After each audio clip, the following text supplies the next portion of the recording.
Hello friends. Shashi Agarwal channel के अंदर मैं doctor Shashi Agarwal welcome you. और आज का जो हमारा टॉपिक है, what is the meaning of industrial unrest and what are the causes, और उसकी प्रिवेंटिव मशीनरी क्या है। उसी तरह इसको इस तरह से भी पूछा जा सकता है, what do you mean by industrial dispute, what are the causes of industrial in dispute. अगर आपको मेरा ये एफर्ट सही लगता है तो डू लाइक माय वीडियो, इसको शेयर कीजिए और मेरे चैनल शशि अग्रवाल को सब्सक्राइब कीजिए। तो this is my app, Edusum app, जिसको आप गूगल प्ले स्टोर से बड़ी आसानी के साथ डाउनलोड कर सकते हो। ये जो ऐप है, फ्री स्टडी मटेरियल और काफ़ी सारे मॉक टेस्ट जो कि आपके कॉम्पिटिटिव एग्जाम में आपको हेल्प करते हैं, commerce, economics and management students को प्रोवाइड करती है। और इस तरह काफ़ी सारे स्ट्रक्चर कोर्सेज भी अवेलेबल हैं, जैसे कि ह्यूमन रिसोर्स मैनेजमेंट का भी अवेलेबल है, मार्केटिंग का भी अवेलेबल है, फाइनेंशियल मैनेजमेंट का भी अवेलेबल है। तो सबसे पहले first of all we will understand industrial unrest होता क्या है। इंडस्ट्रियल पीस को बनाए रखना बहुत ही ज़रूरी होता है अगर हमने इंडस्ट्री को डेवलप करना है। इंडस्ट्रियल पीस का मतलब है कि मैनेजमेंट एंड वर्कर के बीच में कॉर्डियल रिलेशन है, हार्मोनियस रिलेशन है। और जब वर्कर और मैनेजमेंट के अंदर जो रिलेशन है वो टेंस हो जाता है, स्ट्रेसफुल हो जाता है, कॉर्डियल नहीं रहता और इंडस्ट्रियल एटमॉस्फेयर भी पीसफुल नहीं होता, तो हम कहते हैं कि इंडस्ट्रियल अनरेस्ट है। बाय इंडस्ट्रियल अनरेस्ट का मतलब होता है कि एम्प्लॉयर एंड एम्प्लॉय के बीच में कॉन्फ्लिक्ट है, डिस्प्यूट है। और यहाँ पे ये शेप लेती है स्ट्राइक्स, लॉकआउट्स एंड डेमोन्स्ट्रेशन। और यहाँ पे बेसिकली एम्प्लॉयज़ और एम्प्लॉय का जो रिलेशन है वो ख़राब हो जाता है। एम्प्लॉयज़ को लगता है कि एम्प्लॉयर हमें एक्सप्लॉइट करता है, एम्प्लॉयज़ जो है एम्प्लॉयर के ऊपर ट्रस्ट नहीं करते, या उनकी जो वर्किंग कंडीशंस होती हैं उनके साथ सेटिस्फाइड नहीं होती। Industrial labour display their protest in the form of strikes, gherao and go slow tactics, जिसके अंदर वो कम प्रोड्यूस करते हैं, डेमोन्स्ट्रेशन करते हैं। एम्प्लॉयर जो होता है वर्कर को निकाल देता है, डिसमिस कर देता है, अपनी फैक्ट्री को लॉक लगा देता है। और इंडस्ट्रियल अनरेस्ट जब होता है तो जिससे इंडस्ट्री के अंदर रिसेशन आ जाता है और नेशनल इनकम भी डिक्लाइन होती है, क्योंकि वहाँ पे प्रोडक्टिव एक्टिविटी जो है स्टॉप हो जाती है। और इंडस्ट्रियल अनरेस्ट के जो सिम्टम्स होते हैं, जैसे लेबर जो है टर्नओवर, एब्सेंटिज्म होना लग जाती है, डिसिप्लिनरी प्रॉब्लम्स आनी शुरू हो जाती हैं, जो वर्कर्स हैं उनका मोराल लो हो जाता है, और वो कम प्रोड्यूस करते हैं। तो ये कुछ साइंस होते हैं। Now we will understand what is the definition of industrial dispute. Section 2 A of the industrial dispute act find करता है कोई भी डिस्प्यूट या डिफरेंस है, चाहे वो एम्प्लॉयर और एम्प्लॉयर जैसे बहुत ज़्यादा एम्प्लॉयर्स होते हैं तो उनके बीच में डिस्प्यूट हो सकता है, या एम्प्लॉयर और वर्कमैन के बीच में डिस्प्यूट हो सकता है, या वर्कमैन एंड वर्कमैन के बीच में डिस्प्यूट हो सकता है। तो यहाँ पे जो डिस्प्यूट है या डिफरेंस है, ये एम्प्लॉयमेंट, नॉन एम्प्लॉयमेंट या टर्म्स ऑफ एम्प्लॉयमेंट या वर्क या किसी भी पर्सन के साथ कनेक्टेड होना चाहिए।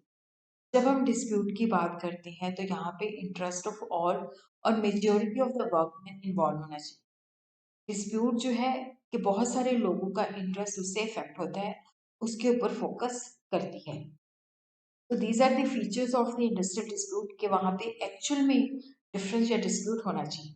और ये जो डिस्प्यूट है एम्प्लॉय और एम्प्लॉयर के बीच में हो सकता है, एम्प्लॉय और एम्प्लॉय के बीच में हो सकता है, और एम्प्लॉयर एंड एम्प्लॉयर के बीच में हो सकता है।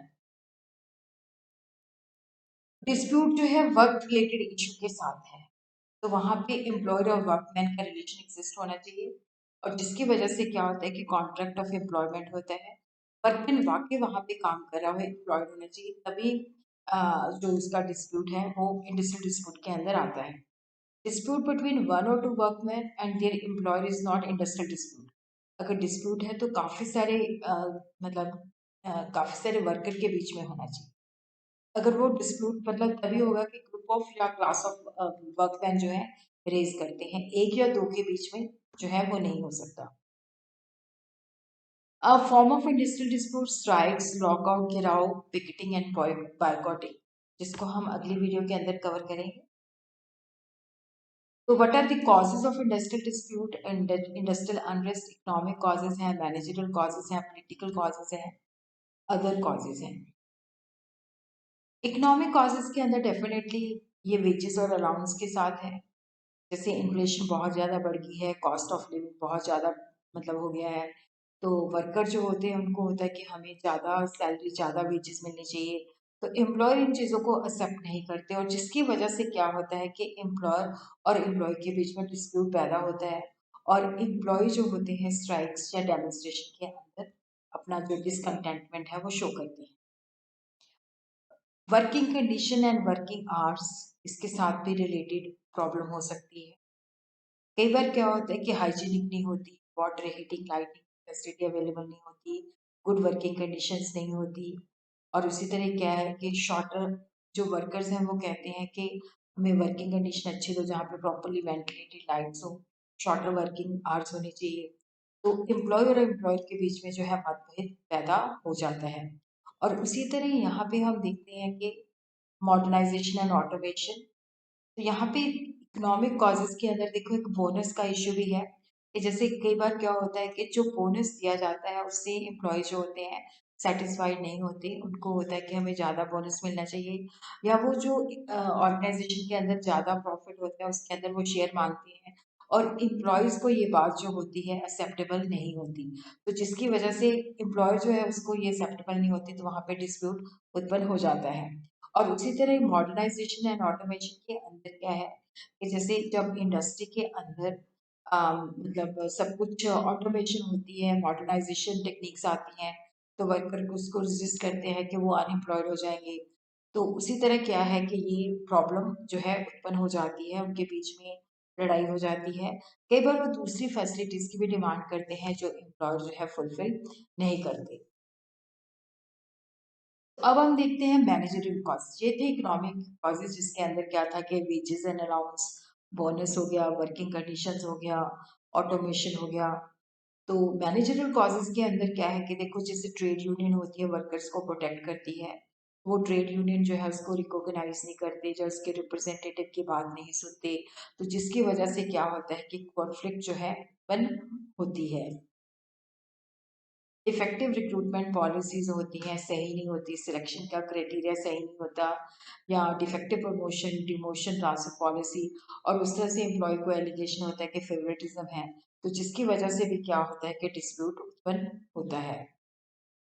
और कई बार क्या होता है कि कोई भी सॉलिड रीजन नहीं होता जिसके बेसिस पे एम्प्लॉयज को हटा दिया जाता है, रिट्रेंच कर दिया जाता है। एम्प्लॉयर जो है फॉलो करते हैं policy of hire and fire, और जो एम्प्लॉयज होते हैं वो कहते हैं कि स्टेबल पॉलिसी होनी चाहिए। तो जिसकी वजह से क्या होता है कि एम्प्लॉयर और एम्प्लॉयर का जो रिलेशन है वो खराब होता है।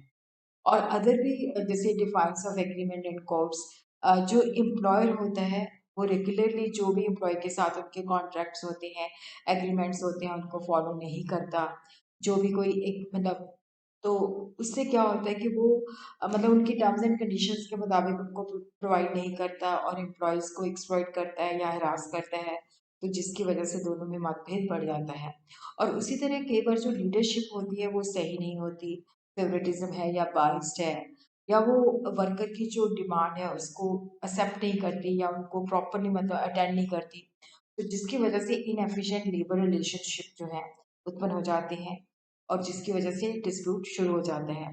और कई बार क्या होता है कि ट्रेड यूनियन जो होती हैं वो वीक होती हैं, जिसकी वजह से इंडस्ट्रियल अनरेस्ट होते हैं, या तो कोई यूनियन नहीं होती या बहुत सारी मल्टीपल यूनियंस होती हैं, तो जिसकी वजह से प्रॉब्लम्स होती हैं, तो जिसकी वजह से मतलब सही ढंग से जो वर्कर्स हैं उनके इश्यूज को रिप्रेजेंट नहीं किया जाता। पॉलिटिकल कॉजेज होते हैं कि कई बार जो पॉलिटिकल पार्टीज होती हैं वो यूनियन को यूज करती हैं, तो वो मतलब ट्रेड यूनियन इनसाइड इंस्टॉल करती हैं और अपने उद्देश्यों को पूरा करने के लिए। और नंबर ऑफ ओकेजन्स पे क्या होता है कि वो इस तरह की सिचुएशंस क्रिएट करती हैं कि जिससे क्या हो कि एम्प्लॉयर और एम्प्लॉय का रिलेशन खराब होता है। और उसी तरह कई बार इंटर यूनियन राइवलरी होती है, या कई बार जो एम्प्लॉयर एंड एम्प्लॉयज हैं उनके बीच में ओपन कम्युनिकेशन नहीं होती, वन वे कम्युनिकेशन होती है, तो जिसकी वजह से भी प्रॉब्लम उत्पन्न होती है। तो what are the measures to improve industrial relation? तो देखो जो मैनेजमेंट है उसकी थॉट बड़ी प्रोग्रेसिव होनी चाहिए, उनका आउटलुक बड़ा प्रोएक्टिव होना चाहिए, उनमें सिम्पथी और एम्पैथी की फीलिंग्स होनी चाहिए और स्ट्रॉन्ग और स्टेबल यूनियन होनी चाहिए जो अपनी बात मनवा सके और म्यूचुअल ट्रस्ट का एटमॉस्फेयर होना चाहिए जिसमें एम्प्लॉयर और एम्प्लॉयर दोनों एक दूसरे के ऊपर ट्रस्ट कर सकें और दोनों ही पार्टी जो है एक दूसरे को झुक के म्यूचुअली अकोमोडेट करें। इको प्रॉब्लम नहीं होनी चाहिए और जो एग्रीमेंट्स होते हैं उनको ट्रू स्पिरिट के अंदर इम्प्लीमेंट किया जाए और जो वर्कर्स की पार्टिसिपेशन मैनेजमेंट के अंदर होनी चाहिए जिससे वर्कर्स को लगेगा कि उनको इम्पोर्टेंस मिल रही है तो उनको अच्छा भी लगेगा जिससे उनकी इंगेजमेंट भी बढ़ेगी और लॉयल्टी भी बढ़ेगी और इसी तरह जो पर्सनल पॉलिसी है वो लॉजिकल होनी चाहिए बाइस नहीं होनी चाहिए साउंड होनी चाहिए ताकि सॉलिड सब उसमें रीजंस होने चाहिए और उसी तरह गवर्नमेंट का रोल जो है वो इंडस्ट्री को प्रमोट करे कि किस तरह से जो इंडस्ट्रियल कॉन्फ्लिक्ट है इसको ख़त्म करना है उसके अंदर भी उसका रोल जो है बहुत ही पॉजिटिव होना चाहिए।